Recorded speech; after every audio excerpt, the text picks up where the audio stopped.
Hello and welcome everyone. Thank you for joining us tonight. I'm Adam Cellini. Topping our news tonight, a legal battle over a treehouse out on Holmes Beach is approaching what could be its final stop, the U.S. Supreme Court, who could accept or deny a local couple's appeal anytime this week. ABC 7's Erica Jackson explains why those owners are still fighting for that structure despite daily fines and legal fees.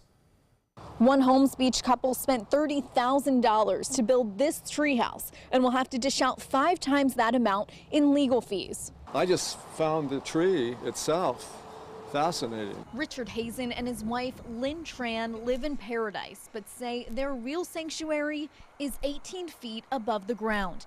People come from far and wide to see their treehouse built in this Australian pine tree. They like the fact that it's on the island. You know, it fits in with the island character as well. The couple says the project wasn't a secret. Neighbors and city leaders would walk by during construction. Before we did anything, we went down to City Hall, asked them what we had to do to build this treehouse. They said, nothing in the books about a treehouse, just make it safe and don't let anybody fall out. Exact wording. But in 2013, 2 years after construction, the city of Holmes Beach received an anonymous complaint and suddenly demanded a permit. We thought every time we come up with something to work things out, it just doesn't seem to work with City Hall. A lengthy legal battle ensued. The couple now has 3 attorneys, nearly $200,000 in legal fees, and faces daily code enforcement fines of $50 per day going back to 2015. And the city could cash in if the U.S. Supreme Court turns down their case this week. If the court doesn't want to hear it, then we don't know what we'll go from there yet. We're just taking one step at a time. Supreme Court justices were introduced to the case on Friday, and a decision on whether or not to take it up could come as early as Monday. The couple's lawyer says it's unlikely the justices will accept the case, since it only hears argument in about 80 cases each year. Still, Tran and Hazen will continue to follow the advice from a sign on the tree's first level. Never, never, never give up. The case is not just the treehouse. It involves our property rights. It involves our petition right. We reached out to the Holmes Beach mayor and commissioners on Sunday. We did not receive a response because it's the weekend, but Mayor Bob Johnson told the Associated Press the ongoing battle is a, quote, waste of time. Reporting on Holmes Beach, Erica Jackson, ABC 7, your Suncoast News. And if the Supreme Court declines that case and the couple must tear down the treehouse, it turns out they will need another permit to do so.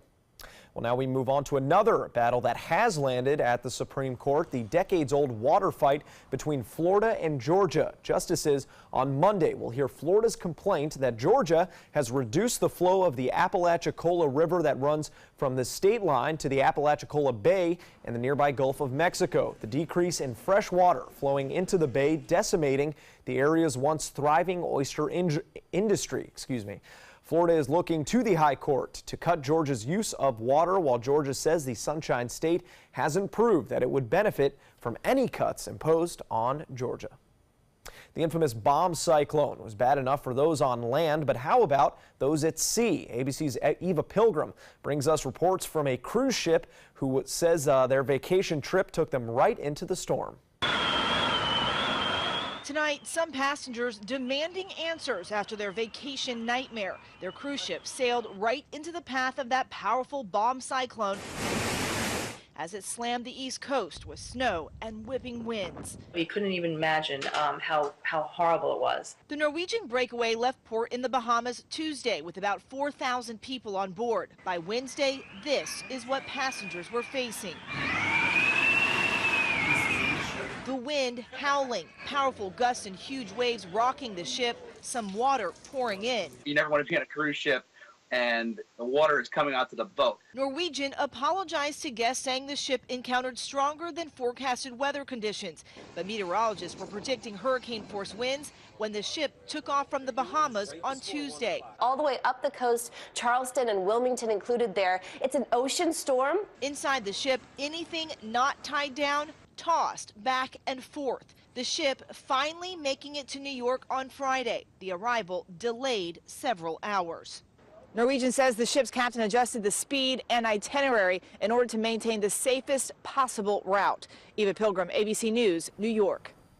More than 25,000 runners from across the world braved Florida temperatures in the 40s for the 25th anniversary of the Disney Marathon this morning. Yes, that is considered braving temperatures here in Florida. The winner of today's race, Nicholas Hilton, the first American to finish first in 13 years. The just over 26-mile course took runners through all four of Walt Disney World Resort theme parks and ESPN's Wide World of Sports.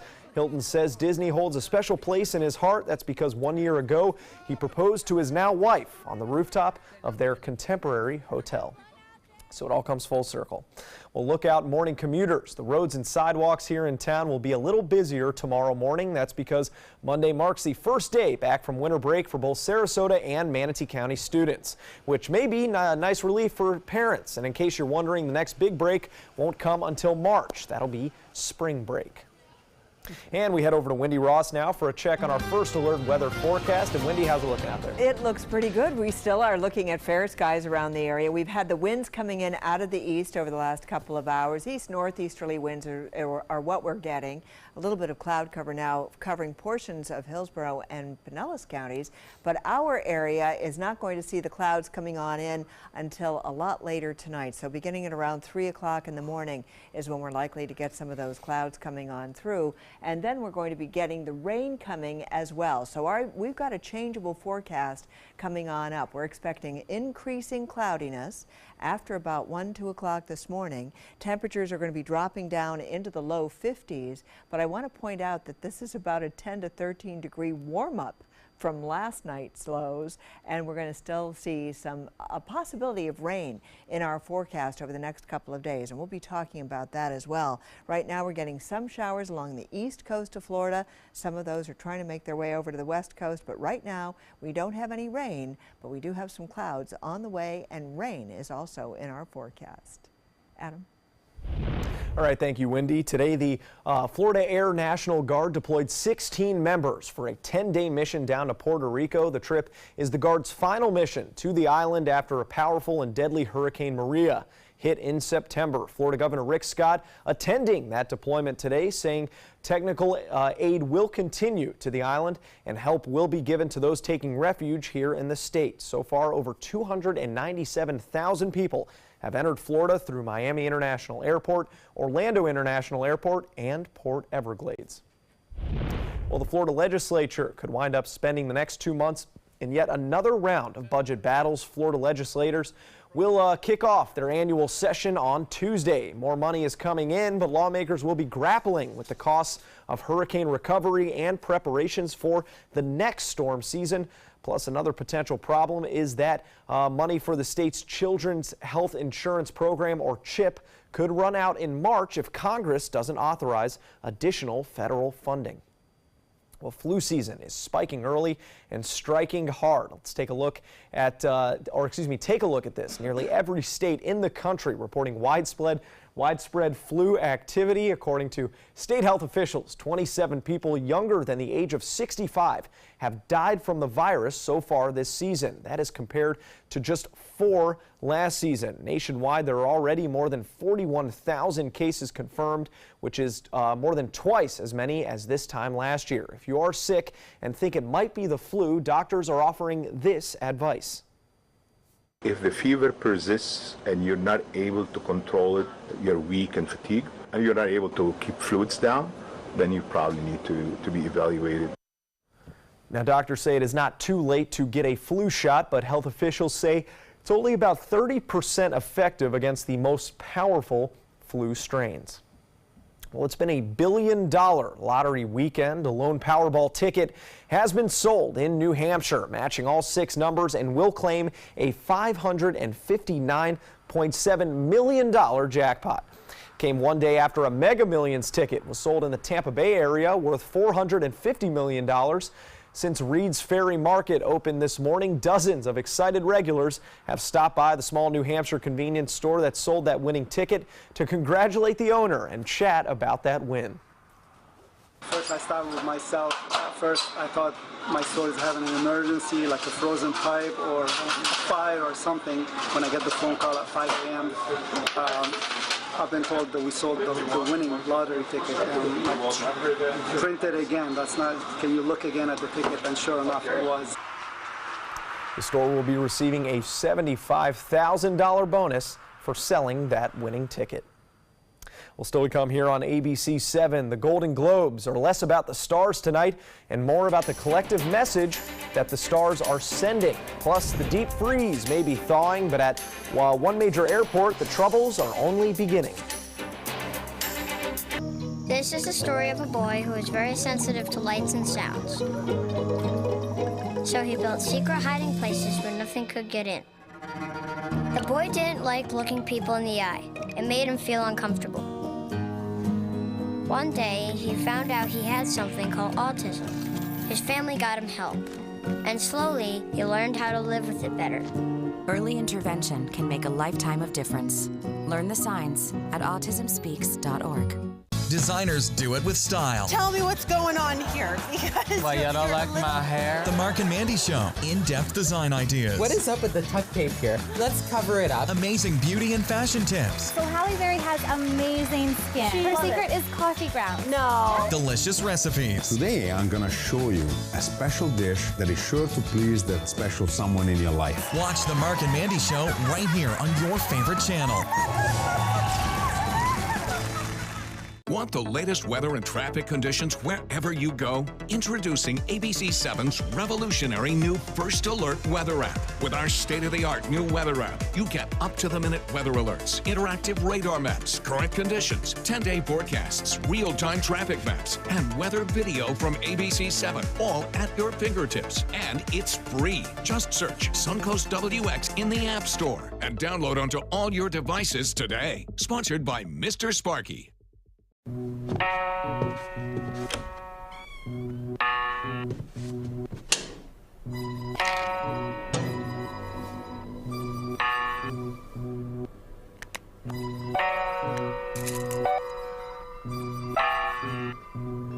Who else has been taking your prescriptions?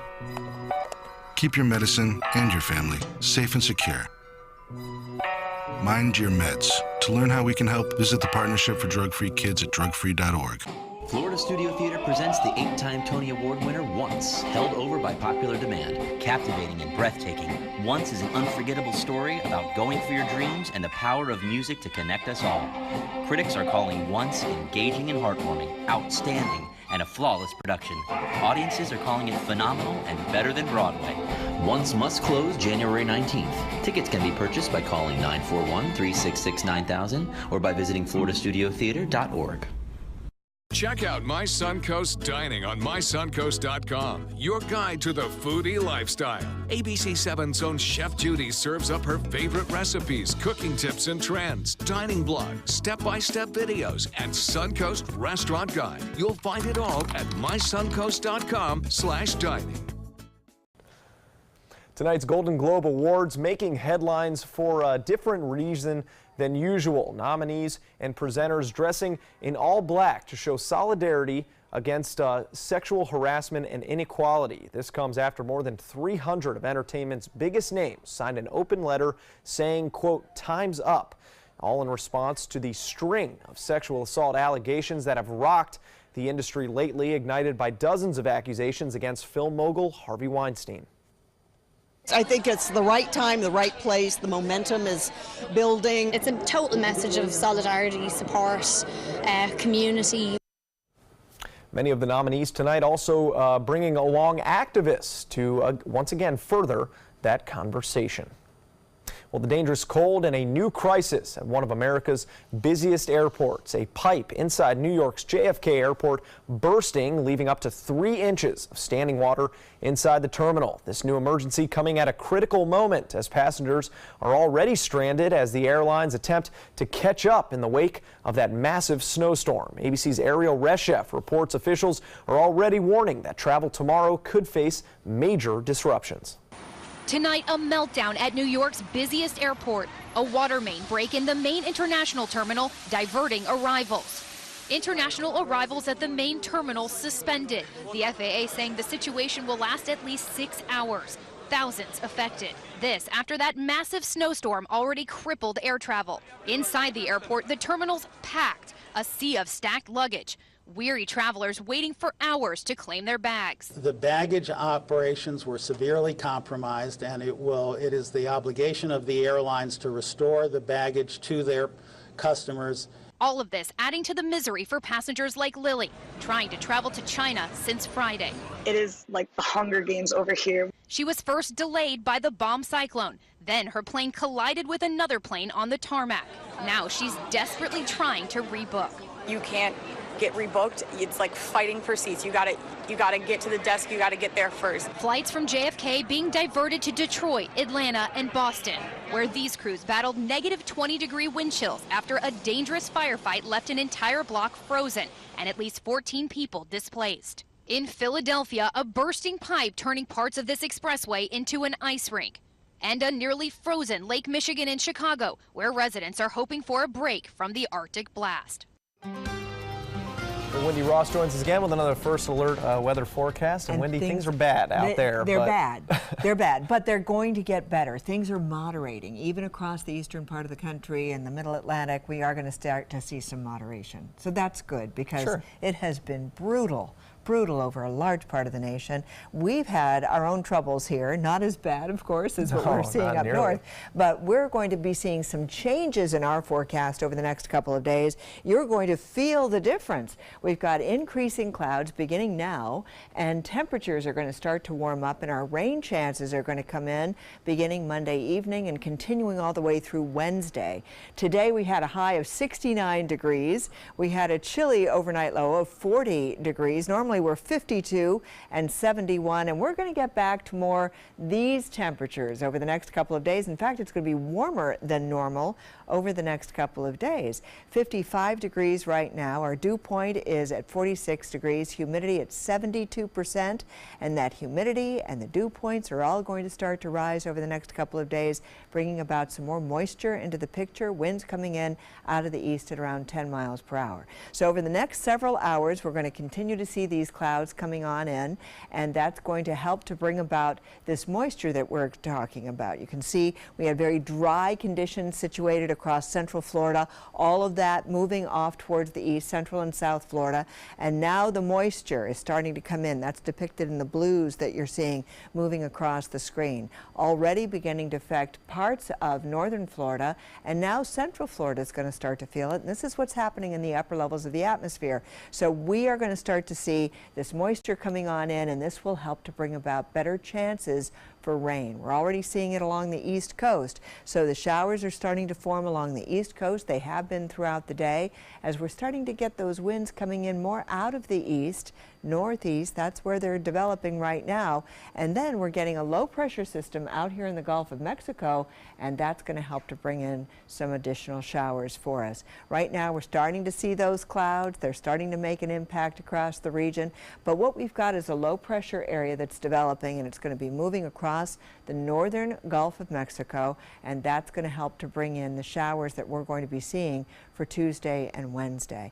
And this line of rain will be coming on through, and we'll see it developing, and we're going to get some spotty showers that will come through. A 20 to 30% chance of rain is in the forecast. Temperatures are going to be dropping down into the 50s tonight, but they'll be warming up into the 70s tomorrow. So we're going to start to see some changes in our forecast over the next couple of days as far as those temperatures are concerned. And it's not as bad tonight as it has been over days past. We're looking at temperatures at the freezing mark, yes, but we are going to start to see a lot of this beginning to moderate over the next couple of days as some warmer air starts to come on through. For boaters, winds will be out of the east at 15 knots tomorrow, seas 2 to 3 feet with a moderate chop, and tonight's forecast is calling for increased cloudiness, warmer temperatures, 55 degrees for the overnight low. Tomorrow we're going to start to see more clouds as well, mostly cloudy conditions, 74 for the daytime high, so our average is 71 degrees, and over the next several days we're going to keep those temperatures in the mid to upper 70s all the way through Friday. Then the next cold front comes in. The good news with that, it won't be nearly as cold as this last cold front was. Adam? All right, Wendy, many tourists will be happy to hear that. We got sports coming up after the break. Stick around. I witnessed him have 2 heart attacks in ICU. He went through seizures. We'd much rather have Aaron like this than dead. A lot of parents don't have that luxury. He can't talk. He can't walk. This is a condition Aaron will live with for the rest of his life because he abused prescription pills. Mind your meds. Learn more from the Partnership for Drug-Free Kids. My name is Stephen Jaffe. The law firm's name is Farmer Jaffe. One of the beautiful things about Julius is he's always smiling, and it becomes infectious. The fact that Julius has a disability has absolutely nothing to do with the quality of work that he's done. Just a great person you want on your staff.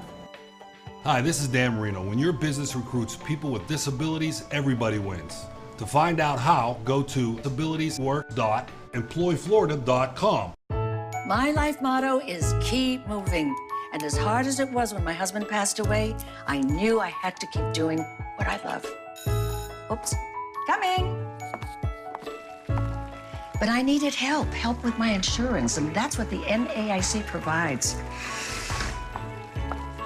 They have resources to help you and your family make the best decision, and they'll help you to keep moving forward, just like me.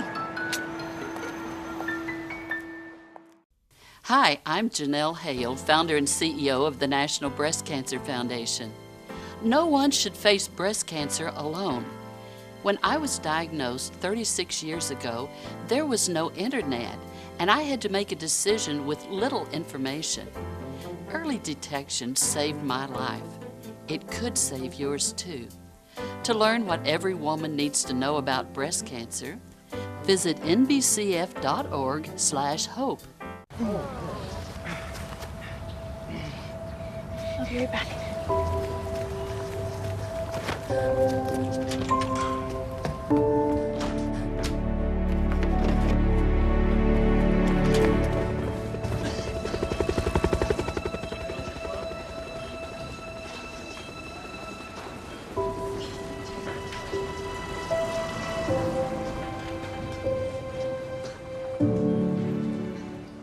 Okay, so we drowned the fire. Yep. Stirred it.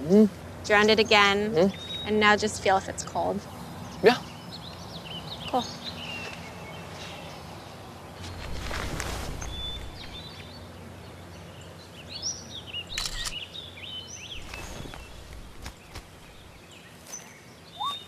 Smokey just gave me a bear hug. I know. I already posted it. Soldiers in the Army National Guard live up to a set of time-honored principles. I will always place the mission first. I will never accept defeat. I will never quit. I will never leave a fallen comrade. Learn more at nationalguard.com. Now, sports. Wildcard weekend comes to a bittersweet end in the NFL. We saw it all. Close games, comebacks, defense, offense. Across the 4 games we had the pleasure of watching. The NFC South wrapping up the weekend with a shootout. Panthers visiting the division champ Saints. Panthers don't score a touchdown until the 4th quarter. That's Cam Newton to Greg Olsen, and cuts the deficit to 5 points. Breeze and the Saints offense were clicking all day, and they get a big catch and run from Michael Thomas right here, 46 yards. And that sets up another Saints touchdown, 31-19 the score. Carolina responding immediately with the rookie Christian McCaffrey. He takes a 6-yard pass, 56 yards to pay dirt. Gets the Panthers back in striking distance, but the Saints able to hold on and win at home, 31-26 your final score. Jacksonville Jaguars won a pitching duel in North Florida against the Buffalo Bills. Florida State grad Jalen Ramsey sealing that win with a controversial 4th quarter interception. UCF alum Blake Bortles finishing 12 of 23 passing for only 87 yards in the game, plus the only touchdown, which you saw right there. He becomes the first quarterback to win a playoff game with less than 100 passing yards since Steve McNair in 1999. But a win's a win, and Bortles thanked his defense afterwards, which held Buffalo to 263 total yards. We still got to find ways to move the ball and be more efficient and put up more points to give them some more help. But they had our back today, and we were able to find a way to win. Bortles also ran for 88 yards, becoming just the 4th quarterback to win a playoff game with more yards rushing than throwing. Jags advance to play Pittsburgh next weekend.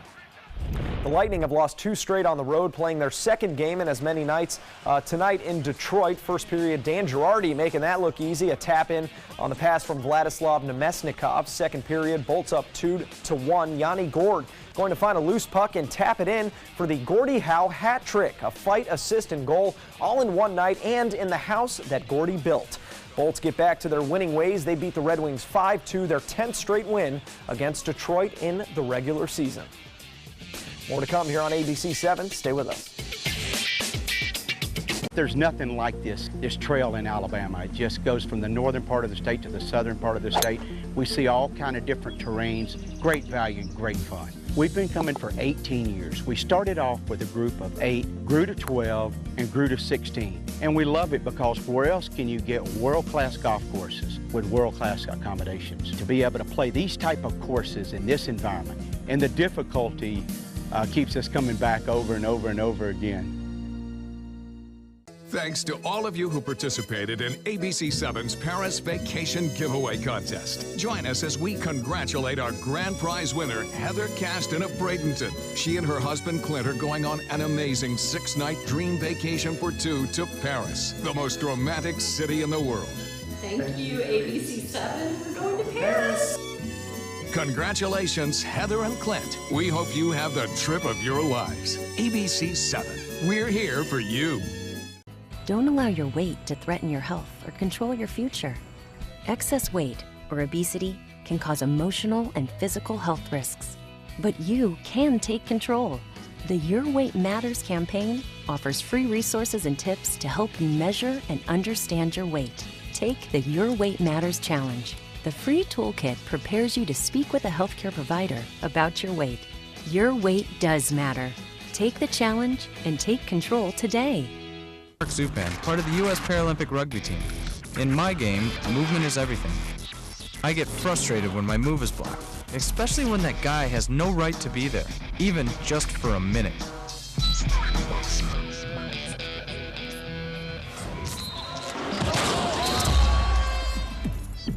I love a challenge, but I don't like to play this game every day. A message from the United Spinal Association. Coast Guard, we are taking on water. The United States Coast Guard. They secure our ports and waterways, protect our environment, keep drugs away from our kids, and save lives. It's dangerous work. And in times of triumph or tragedy, the Coast Guard Foundation answers the call to support Coast Guard members and their families. Learn more at coastguardfoundation.org. My name is Julius. I have cerebral palsy. I work for Farmer Jaffe Weising Law Firm. I do a lot of data entry and scanning documents. I want to increase my working experience to make the company much better. At the end of the day, it's good to think of the day's work and to think about what I have accomplished. Hi, this is Dan Marino. When your business recruits people with disabilities, everybody wins. To find out how, go to abilitieswork.employflorida.com. Get breaking news alerts focused on the Suncoast. Download the ABC7 News app. The Florida Lottery winning numbers are sponsored by Frontier Fios.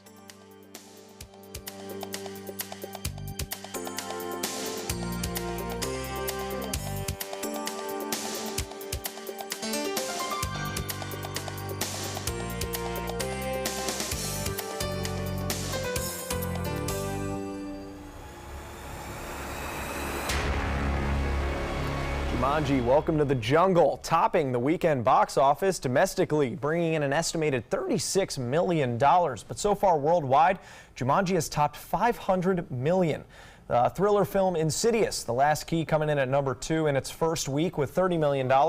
And at number 3, Star Wars, The Last Jedi, for its 4th week in theaters, grossing $24 million. Yeah, I got to be honest. I dogged Jumanji on air a couple weeks back, and they're proving me wrong. Oh, it's actually doing well in theaters. Well, and I want to see The me. Post. There are so many that I really want to get out and see. Yeah. The Greatest Showman. I mean, who wouldn't have? That one's got some catchy music. I will say. Really want to see that. Yeah, I really it's want to pretty see good. that. Well, we got a couple rainy days maybe coming up. So oh yes, you do. It'll be a good week for Perfect that. time. Perfect time.